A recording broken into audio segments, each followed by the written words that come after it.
Assalamualaikum, my dear students. This is Farhana Afroz, lecturer, Department of English, Master College.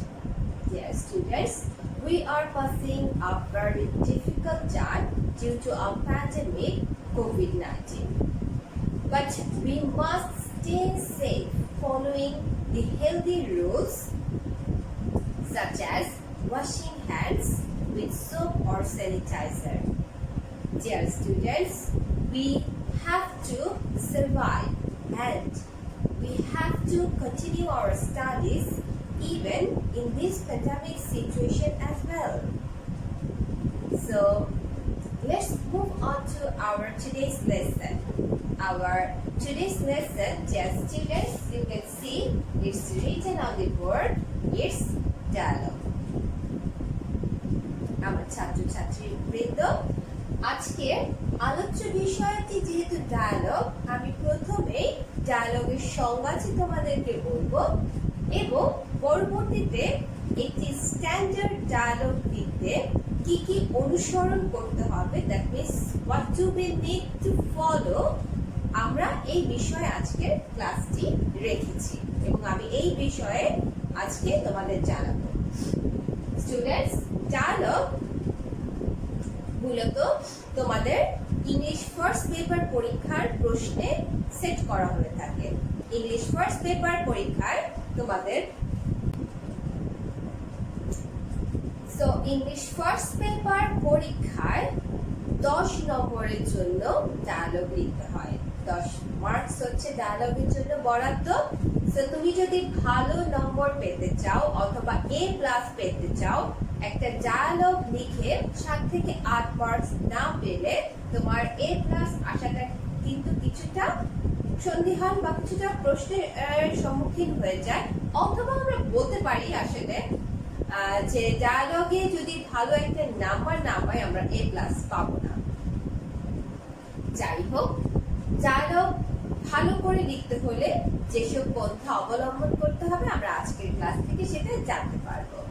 Dear students, ডায়ালগের সংজ্ঞা যদি বলতে চাই, definition যদি বলতে চাই, dialogue is conversation between 2 or more people। But তোমাদের SSC পরীক্ষায় ডায়ালগটি মূলত 2 এর বেশি ব্যক্তির মধ্যে সংঘটিত হয়ে থাকে না।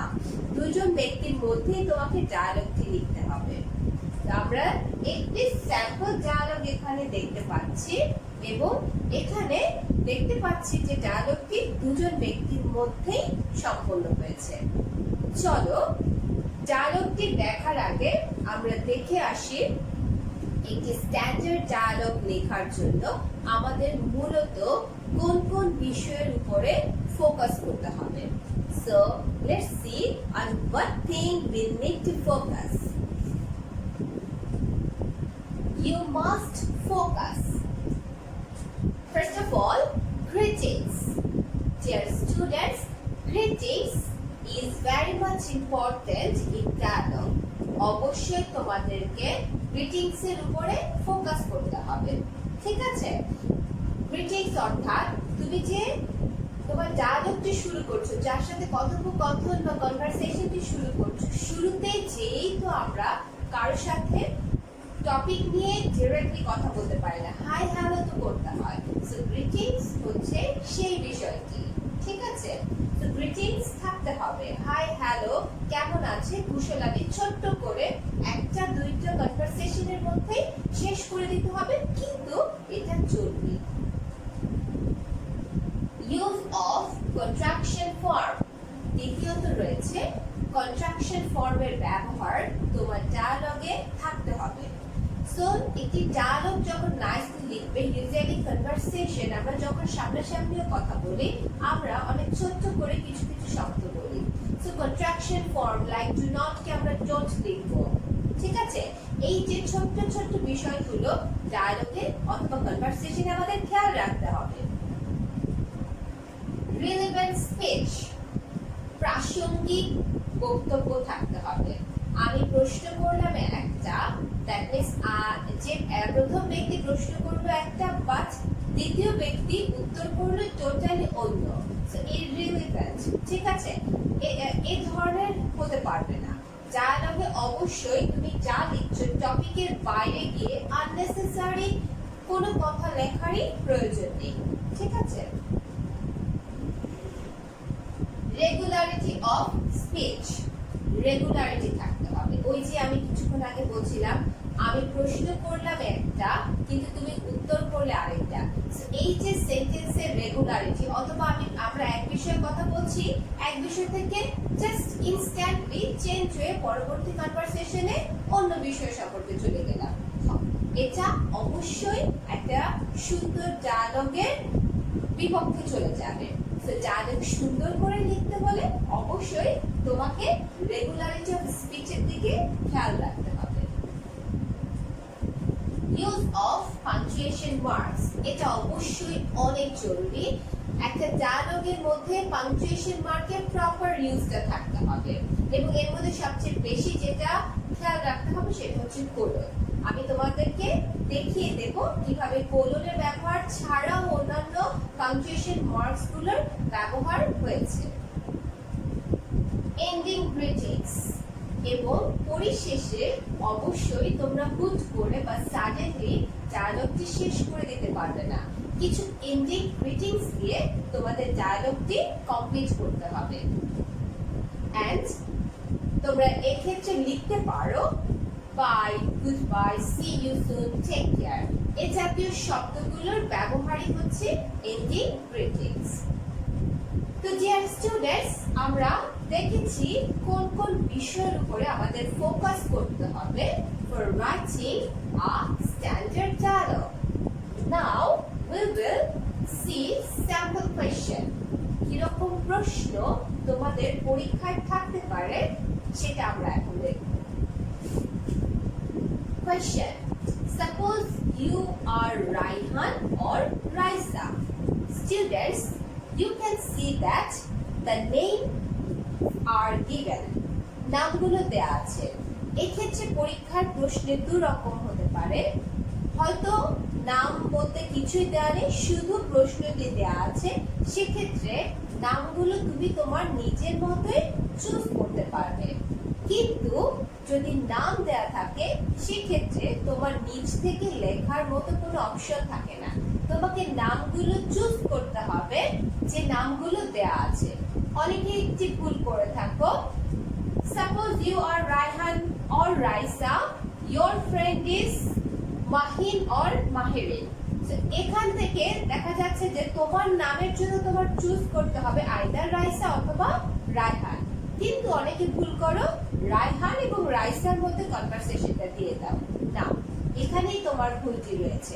রায়হান অথবা রাইসাকে তোমার নিজেকে চিন্তা করতে হবে, এবং বাকি যে নাম দুটি দিয়েছে সেখান থেকে তোমার ফ্রেন্ডের নাম চুজ করতে হবে। সো এগুলো একটু খেয়াল রাখতে হবে। You want to make a library card. Then explain করছে রায়হান এবং অথবা রাইসা যাই বলো না কেন, সেই ব্যক্তিটি অর্থাৎ তুমি কি চাচ্ছ, একটি লাইব্রেরি কার্ড চাচ্ছ। Now write a dialogue between you and a librarian about a library card. এখন তোমার এবং লাইব্রেরিয়ানের মধ্যে যে কনভারসেশনটি হবে সেটি হচ্ছে লাইব্রেরি কার্ড নিয়ে। স্টুডেন্টস, তোমরা দেখতে পাচ্ছ আমি ডায়ালগটি শুরু করেছি, এবং ডায়ালগের মেজর বিষয় যেটা হচ্ছে যে জিনিসটা তোমরা দেখতে পাচ্ছ যে কোলন দিয়ে, কোলনের লেফট সাইডে আমি চরিত্রগুলোর জন্য রেখেছি এবং রাইট সাইডে আমি কনভারসেশনগুলোর জন্য রেখেছি। কোনোভাবে কনভারসেশন কোলনের বাম পাশে যেতে পারবে না, ঠিক আছে? তো কোলনের রাইট পাশে সবসময় কনভারসেশন থাকবে এবং বাম পাশে সবসময় চরিত্রের নামগুলো থাকবে। ওকে, আমরা শুরু করছি। Raihan, good morning. Librarian, good morning, how can I help you? আমি বলেছিলাম গ্রিটিংস ম্যান্ডেটরি অথবা মাস্ট যাই বলো না কেন, কিন্তু গ্রিটিংসে আমরা অনেক বেশি সময় ইউজ করব না, বা গ্রিটিংসে আমরা অনেক বেশি সেন্টেন্সেস ইউজ করব না। একটা বা দুইটা কনভারসেশনে গ্রিটিংস হলে ইনাফ, ঠিক আছে? দেন অবশ্যই লাইব্রেরিয়ান রিলেভেন্ট কোয়েশ্চেন করছে, how can I help you? Raihan, I want to have a library card. Then দেখো রিলেভেন্ট স্পিচ হচ্ছে, আমি আমার টপিক অনুযায়ী স্পিচগুলোকে এগিয়ে নিয়ে যাচ্ছি। Librarian, what class do you read in and do you have any identity card? একটা লাইব্রেরিতে কার্ড করতে হলে অবশ্যই কোন ক্লাসে পড়ে স্টুডেন্টটি এটা লাইব্রেরিয়ানের জানা উচিত এবং তার কলেজের বা স্কুলের আইডেন্টিটি কার্ড আছে কিনা এটাও জানা জরুরি।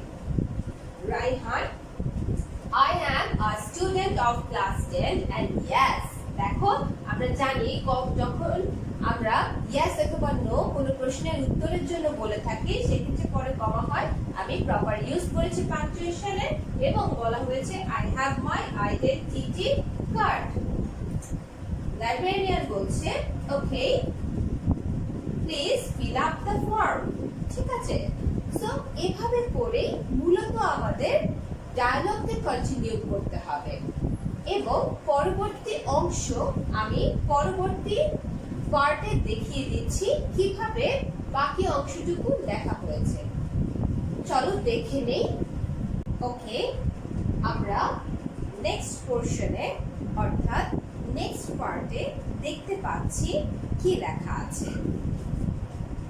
আমরা পূর্ববর্তী ডায়ালগে দেখেছিলাম লাইব্রেরিয়ান একটি ফর্ম ফিল আপ করতে বলছিল এবং উত্তরে রায়হান বলছে I have already filled it up. Here it is. So Raihan already এটি ফিল আপ করে বলেছে এবং সেটা সে জমা দিচ্ছে। Librarian, thank you. ডেফিনেটলি কাজটি যেহেতু হয়ে গিয়েছে লাইব্রেরিয়ান তাকে ধন্যবাদ জানাবেন। I hope you will maintain all the rules and regulations on taking books from the library এবং পাশাপাশি সে রুলস এবং রেগুলেশনস গুলো মানার কথা বলে দিচ্ছে।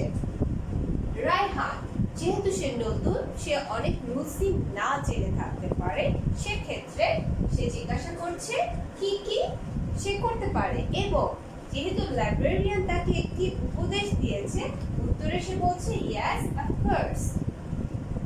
How many books can I borrow at a time? একই সাথে সে কতগুলো বই নিতে পারে রুলসটা সে জানে না, জেনে নিচ্ছে। Librarian, you can borrow 3 books at a time. একই সাথে তুমি 3টি বই নিতে পারবে। Raihan, good. And how long can I keep a book with me? এবং কতটা সময় বা কতদিন আমি বইগুলো আমার কাছে রাখতে পারবো। Librarian, you can keep for maximum 2 weeks. Raihan, thank you for helping me. Librarian, you are most welcome. Students, তোমরা দেখতে পেলে শেষে আমি সাডেনলি শেষ করে দেইনি যে কতদিন নিতে পারবে কি করবে এসব কথা বলেই কিন্তু আমি আমার ডায়ালগটি শেষ করে দেইনি, এন্ডিং কিছু লাইনস ছিল। ঠিক আছে, সো এই জাতীয় তোমরা চাইলে বাই, সি ইউ সুন এই জাতীয় কথাগুলো লিখতে পারো, বাট সেটা অবশ্যই প্রাসঙ্গিক হতে হবে। বন্ধুর সাথে তোমরা এই ধরনের কথা লিখতে পারো। ঠিক আছে, তাহলে অবশ্যই প্রাসঙ্গিক কথা দিয়ে এবং সেন্টেন্সের সিকোয়েন্স ঠিক রেখে পাংচুয়েশন মার্কস গুলো ইউজ করে শুরুতে গ্রিটিংস শেষে এন্ডিং গ্রিটিংস দিয়ে একটা ডায়ালগকে যখন সুন্দর করে তোমরা ফুটিয়ে তুলবে, আমি আশা করছি তোমরা সবাই অবশ্যই এসএসসি পরীক্ষায় ভালো একটি নম্বর পেয়ে থাকবে। তো ডিয়ার স্টুডেন্টস, আজকে আর নয়, আশা করি আজকের ক্লাসটি তোমাদের ভালো লেগেছে এবং অবশ্যই তোমরা আজকের ক্লাস থেকে উপকৃত হবে। ভালো থাকো, ইনশাআল্লাহ পরবর্তী ক্লাসে আবার দেখা